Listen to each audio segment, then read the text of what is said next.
प्यारे बच्चों, कैसे हो आप लोग। उम्मीद है कि आप लोग अच्छे होंगे और आप लोगों की तैयारी भी अच्छी तरह से चल रही होगी। आज हम लोग जनरल कंपटीशन के डीआई, जिसे डाटा इंटरप्रिटेशन कहते हैं, उस टॉपिक को पढ़ेंगे और देखेंगे कि किस तरह से प्रश्न पूछे जाते हैं। ये स्पेशली आज का जो क्वेश्चंस लेंगे वो बैंकिंग से लेंगे, लेकिन इसी तरह के प्रश्न आपको एसएससी सीजीएल वगैरह में और दूसरे एग्जाम्स जो है उसमें भी पूछे जाते हैं। तो डीआई का क्वेश्चंस बहुत ही इंपॉर्टेंट है। अगर आप बैंकिंग की तैयारी करते हैं, बैंक पीओ की तैयारी करते हैं, एसबीआई की तैयारी करते हैं आप, तो दोनों के क्वेश्चन पूछने का अंदाज थोड़ा सा अलग है तो चीजें वही। अगर आईबीपीएस लेता है तो उसमें डीआई का जो स्टैंडर्ड होते हैं क्वेश्चंस का, और एसबीआई लेता है उसका क्वेश्चन का स्टैंडर्ड थोड़ा सा वैरी करता है, थोड़ा अलग होता है। या यूं कहे कि एसबीआई का जो डीआई के स्टैंडर्ड होता है वो थोड़ा सा आईबीपीएस के स्टैंडर्ड से टफ होता है।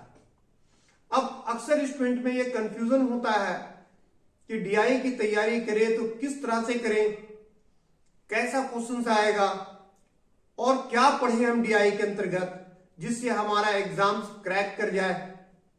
क्योंकि डीआई जो है वो बहुत ही इंपॉर्टेंट रोल प्ले करता है।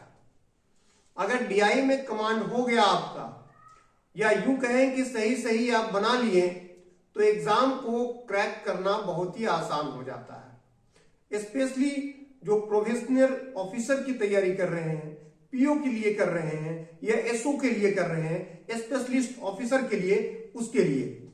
तो आज हम लोग पढ़ेंगे डीआई, और डीआई के अंतर्गत देखेंगे कि वो कौन कौन से ग्राफ्स हैं जो आपके लगातार बैंक पीओ के एग्जाम में पूछे जाते हैं। वैसे तो एफसीआई की एग्जाम, एसएससी के एग्जाम जो होते हैं उसमें भी डीआई पूछते हैं, लेकिन उसका लेवल थोड़ा कम होता है। और बैंकिंग के डीआई का जो स्टैंडर्ड होता है वो थोड़ा सा हाई होता है। तो आपको पढ़ना क्या क्या है इसमें? पढ़ना है डीआई में सबसे पहले number 1 pie chart. Pie chart पढ़ना है आपको। नंबर 2 बार डायग्राम। बार डायग्राम के बारे में पढ़ना है, इससे रिलेटेड जो क्वेश्चंस आता है। थर्ड में लाइन ग्राफ पढ़ना है, लाइन ग्राफ। फोर्थ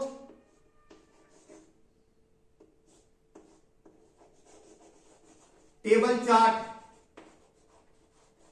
ये पढ़ना है। फिफ्थ में पढ़ना है आपको रडार। Radar graph. और 6 में पढ़ना है आपको मिक्स्ड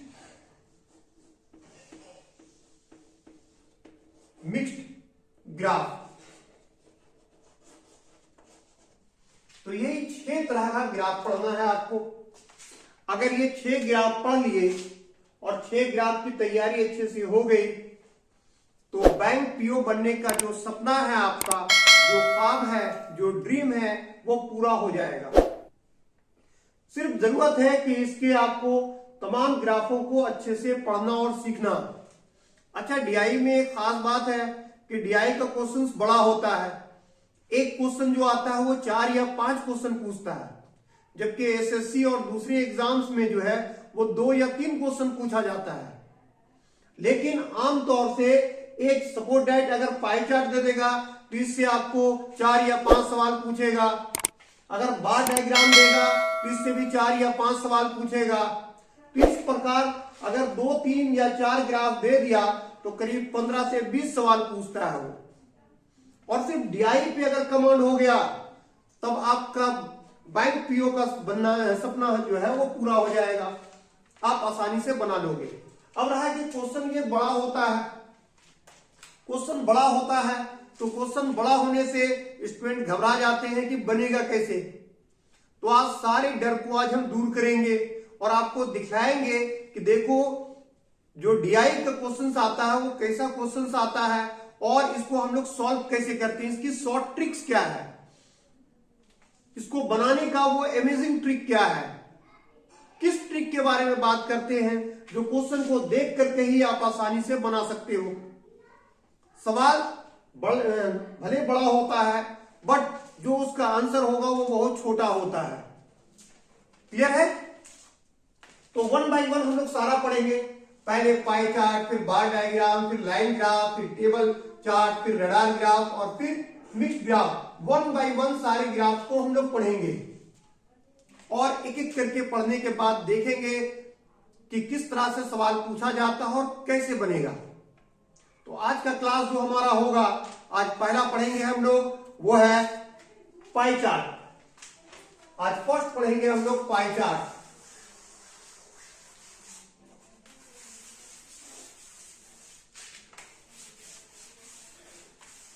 पाई चार्ट जिसे हम लोग कहते हैं हिंदी में भी पाई चार्ट, पाई चार्ट, इसे पाई ग्राफ भी कहते हैं। पाई चार्ट या पाई ग्राफ। क्लियर है? तो पाई चार्ट का सवाल कैसा आता है और कैसे बनाएंगे ये हम लोग सीखेंगे। अच्छा, इससे पहले हम आपको बता दें कि कोई भी डीआई बनाने के लिए किन किन चीजों का जानकारी रखना या जानना जरूरी है। तो इसमें आपको जानना जरूरी है या यूं कहें कि आपका कमांड होना चाहिए। तो नंबर एक नंबर पे आपको परसेंटेज का नॉलेज होना चाहिए। परसेंटेज का मतलब हो गया प्रतिशत।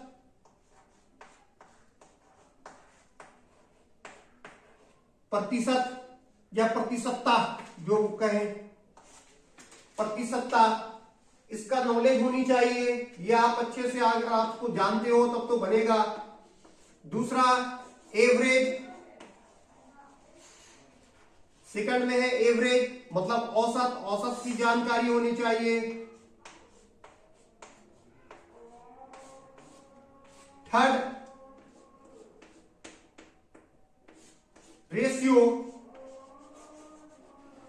रेशियो मतलब अनुपात का ज्ञान होना चाहिए। अनुपात। और फोर्थ पे आप सिंप्लीफिकेशन।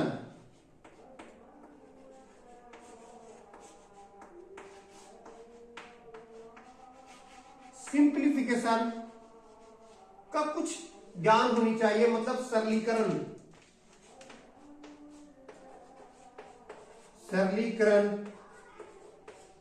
अगर इतना चीज पर आपको पकड़ है तो डीआई आप बहुत ही आसानी से बना सकते हैं।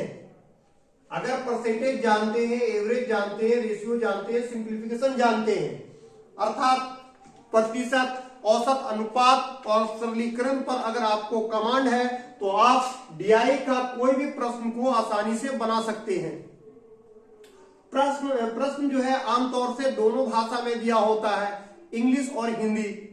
अगर आप अंग्रेजी में समझने में असमर्थ हैं तो आप हिंदी देखेंगे, और अगर आप हिंदी में आपको कठिन लग रहा है तो उसकी अंग्रेजी देखें। बाज मरतबा ऐसा होता है कि कुछ ऐसी चीजें होती हैं जो हिंदी में हमें नहीं समझ में आता है तो उसका इंग्लिश देखने से वो समझ में आ जाता है। तो आप अगर उसे गौर से पढ़ेंगे तो देखेंगे सवाल बहुत ही आसान होता है। चलिए, ये चार चीजें समझ में आ गया आपको। अब देखते हैं क्वेश्चन ये किस तरह से सवाल आता है। तो आज का जो क्वेश्चन लिए हैं वो एसबीआई बैंक पीओ का क्वेश्चन है 2013 का। एसबीआई बैंक पीओ 2013 का सवाल है। क्वेश्चन आपके स्क्रीन पे है, आप देख सकते हैं। डायरेक्शन दे रखा है सबसे पहले, क्योंकि एक से ज्यादा सवाल होता है तो डायरेक्शन देता है आपको। क्वेश्चन नंबर 73 to 76, प्रश्न संख्या 73 से 76 तक, मतलब 4 सवाल पूछेगा। 73, 74, 75, 76, 4 सवाल दिया है इसमें। और निर्देश क्या दे रखा है? Study the flowing pie chart and answer the flowing questions. दिए हुए पाई चार्ट को ध्यान पूर्वक अध्ययन करें और प्रश्नों का, निम्नलिखित प्रश्नों का उत्तर दे। क्या बोल रहा है सवाल? कि study the flowing pie chart, दिए हुए पाई चार्ट का अध्ययन करें, and answer the flowing question, और निम्नलिखित प्रश्नों का उत्तर दे। आगे लिखता है percentage wise distribution of the employees in 6 different professions. 6 अलग अलग प्रोफेशन में, व्यवसाय में, प्रोफेशन मीन्स व्यवसाय, 6 अलग अलग व्यवसाय में कर्मचारियों की संख्या जो है वो परसेंटेज वाइज करके दिया गया है। टोटल नंबर ऑफ एम्प्लॉइज दिया हुआ है 26,800, 26,800 दे रखा है। Total number of employees, total number of employees कितना है? Total number of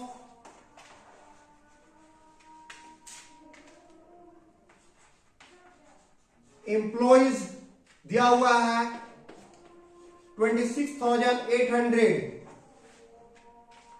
total number of employees कितना दिया हुआ है? 26,800। ये कौन सा एग्जाम है? एसबीआई पीओ 2013 का क्वेश्चन है। तो आप देखिए पाई चार्ट गौर से देख रहे हैं। पाई चार्ट दिया हुआ है आपको, बोल रहा है इस पाई चार्ट को आप ध्यान से पढ़िए और उससे संबंधित जो प्रश्न दिए गए हैं नीचे उसका उत्तर दीजिए। और बोलता है 6 अलग अलग व्यवसाय में, देखो अलग अलग व्यवसाय दे रखा है। जैसे दिया हुआ है इंजीनियरिंग, वो गलती से 90% लिख दिया, दरअसल वो 9% है, प्रिंटिंग मिस्टेक है उसमें। इंजीनियरिंग में 9% है, टीचिंग 15%, फिल्म प्रोडक्शन में 19% है, मेडिकल में 27% है, इंडस्ट्रीज में 13% है और मैनेजमेंट में 17% है। वो पाई चार्ट में आपको दिया हुआ है। ये अलग अलग व्यवसाय है, अलग अलग प्रोफेशन है। अब इसको अच्छा से पढ़ें। अब देखो क्या करना होता है। ये तो सवाल दिया हुआ है, अब तक जो बताए हम आपको वो सवाल दिया हुआ है। बोल रहा है कि सवाल को देखे, पाई चार्ट की शक्ल में है और जो अलग अलग जो प्रोफेशन है वो दिया हुआ है पाई चार्ट में, प्रतिशत के अनुसार दिया हुआ है। और टोटल नंबर ऑफ एम्प्लॉइज दिया हुआ है 26,800। तो आप क्या करोगे कि अगर वो जो पाई चार्ट दिया हुआ है, पाई चार्ट देखो आप सब परसेंटेज में है और परसेंटेज ऑलवेज 100 में निकलता है। परसेंटेज किस में निकलता है? ऑलवेज 100 में निकलता है। तो क्या करोगे? 100 में निकलता है तो यहाँ टोटल नंबर ऑफ एम्प्लॉइज जो दे रखा है, इसमें देखो 2 जीरो है, इसको काट दो सबसे पहले। अब पाई चार्ट में ना परसेंटेज रहा और ना टोटल नंबर ऑफ एम्प्लॉइज 26,800 रहा। अब टोटल नंबर ऑफ एम्प्लॉइज हो गया 268। क्वेश्चन को सॉर्ट करने का तरीका, ट्रिक आप देख लो कि परसेंटेज को हटाओगे, प्रतिशत को हटाओगे तो प्रतिशत की जगह पे 2 जीरो ये कैंसिल हो जाएगा। अब टोटल नंबर ऑफ एम्प्लॉइज हो गया सिर्फ 268। और जो दे रखा है पूरा पाई चार्ट, ये पूरा पाई चार्ट जो है परसेंटेज नहीं रहा। जहां 17% बोल रहा है उसको समझिए 17 है, जहां 9% बोल रहा है वो समझिए, जैसे इंजीनियरिंग 9% दे रहा है तो समझो सिर्फ वो 9 है। ठीक है, चलिए आगे। अब पहला प्रश्न आप गौर से देखें। पहला प्रश्न दिया हुआ है, what is the difference between the total number of employees in teaching and medical profession together. Teaching और मेडिकल प्रोफेशन में जो कुल कर्मचारियों की जो संख्या है और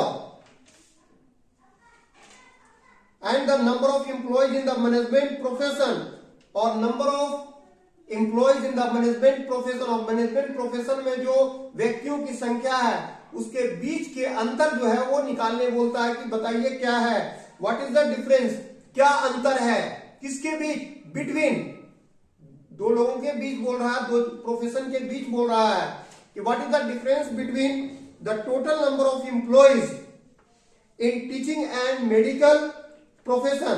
तो देखो टीचिंग और मेडिकल प्रोफेशन में कितना है, टीचिंग में दिखला रहा है 15 और मेडिकल प्रोफेशन में दिखलाता है 27।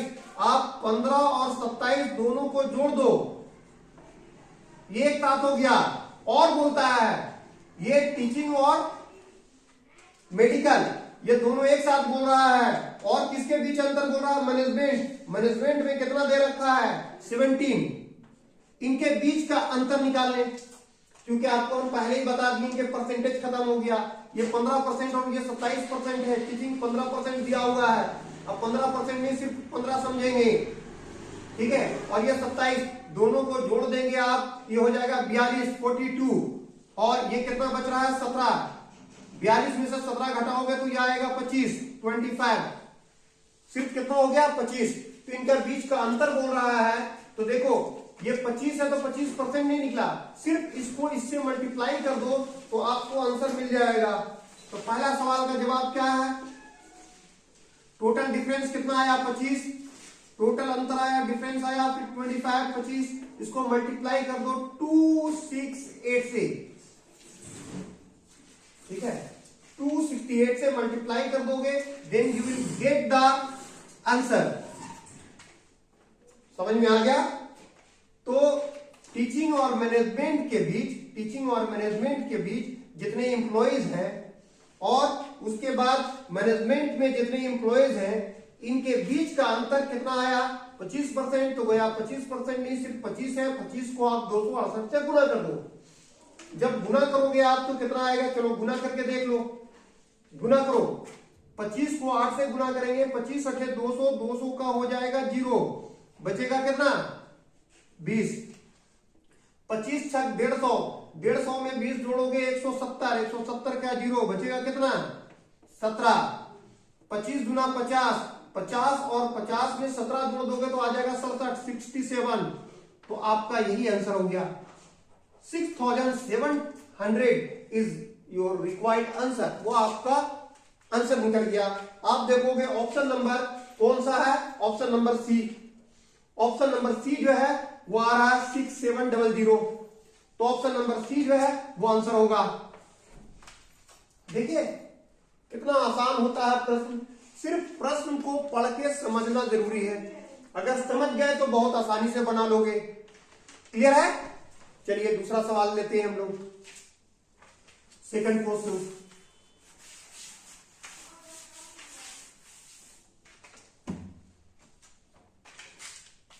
क्वेश्चन नंबर 74, ये एक्चुअली 73 था, वो 74 होगा, अब होगा 74 क्योंकि 73 से शुरू है ना। 74 में बोलता है in management profession 3/4 of the total number of employees are female. अगर मैनेजमेंट प्रोफेशन में टोटल नंबर ऑफ एम्प्लॉयज है वो 3/4 जो है वो फीमेल है। फीमेल कितना दे रखा है, फीमेल दे रखा है 3/4 फीमेल है, ठीक है, मतलब जो इंडस्ट्रीज है उसमें 3/4 जो है वो दिया हुआ है female. What is the number of male employees in the management profession, तो बताइए मैनेजमेंट प्रोफेशन में मेल कितना है। जब 3/4 फीमेल है तो इट मींस मेल कितना होगा 1/4, ऊपर में 3 है ना, 1 ऐड करोगे तो 4 हो जाएगा, इसका मतलब 1/4 जो है ये मेल दे रखा है। क्लियर है, फीमेल 3/4 है तो मेल कितना है 1/4 है।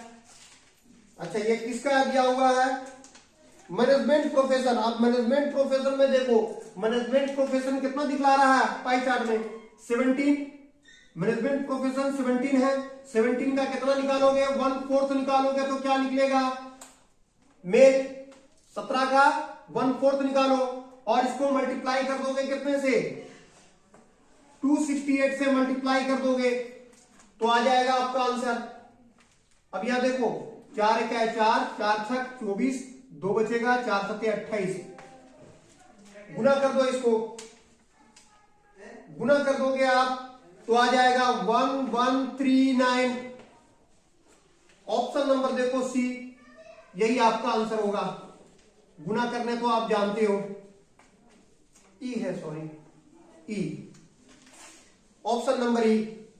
क्लियर है? जब 17 को 67 से गुना करोगे तो आपको आएगा 1139।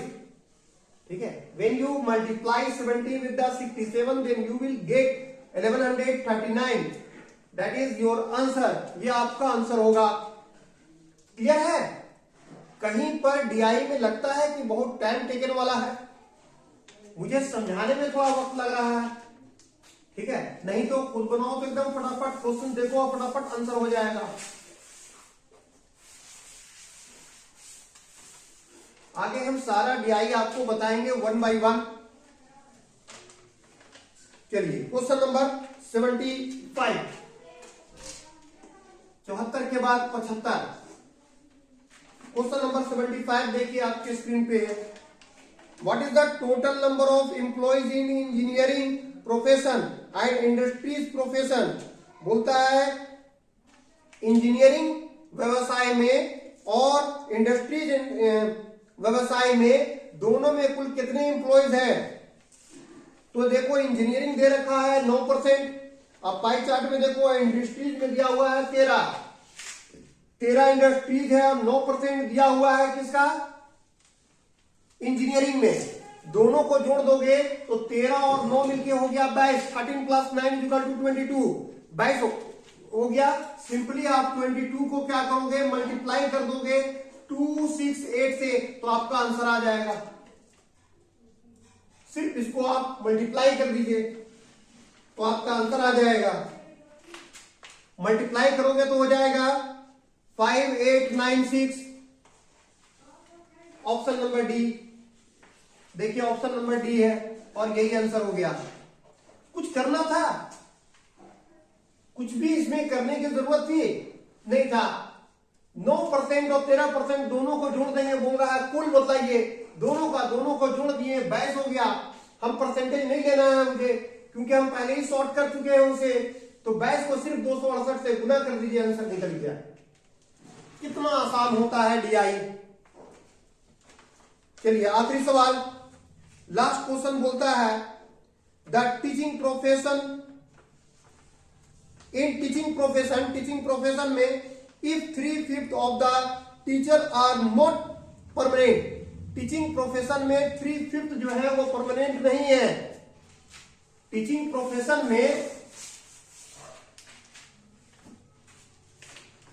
76 लास्ट क्वेश्चन है, बोलता है टीचिंग प्रोफेशन में 3/5 जो है वो नॉट परमानेंट है। ये क्या है, दिया हुआ है नॉट परमानेंट।